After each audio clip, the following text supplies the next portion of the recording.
Hello, কে বলতেছেন? আমি খলিল মোল্লা। এই নাম্বারে আমি টাকা পাঠাইছি, টাকা কি পাইছেন? আচ্ছা আঙ্কেল, আমি দেখতেছি, দেখি আপনার আমি এখনই জানাইতেছি। জি আঙ্কেল, এই নাম্বারে তো কোনো টাকা আসে নাই। হ্যাঁ আল্লাহ, কি করছেন? আমি তো এখনই 5100 টাকা দিলাম। কি বলে? আচ্ছা আপনি মোবাইলটা দোকানদারে দেন তো একটু। হ্যালো, যে নাম্বারে টাকা পাঠাইছেন ওই নাম্বারটা একটু কোন তো। 01882376561। ঘটনা তো এনেই ঘটাইছে, নাম্বার তো শেষে 9C। আঙ্কেল, টাকা তো ভুল নাম্বারে পাঠায় দিছে। কি করছেন বলেন? বাদল ভাই, আমার টাকা আসছে।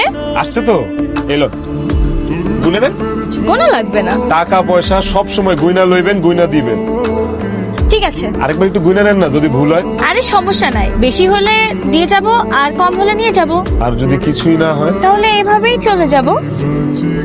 হ্যালো মা, তোমারে কতবার ফোন দিচ্ছি, ফোন ধরতেছো না কেন? টাকা পাইলাম কি পাইলাম না এটা তুমি জানবা না আমারে ফোন দিয়ে? টাকা পাইছি আব্বা, সময় মতো জমাও দিয়ে দিছি। কি করছিস? টাকা তো ভুল নাম্বার চলে গেছে।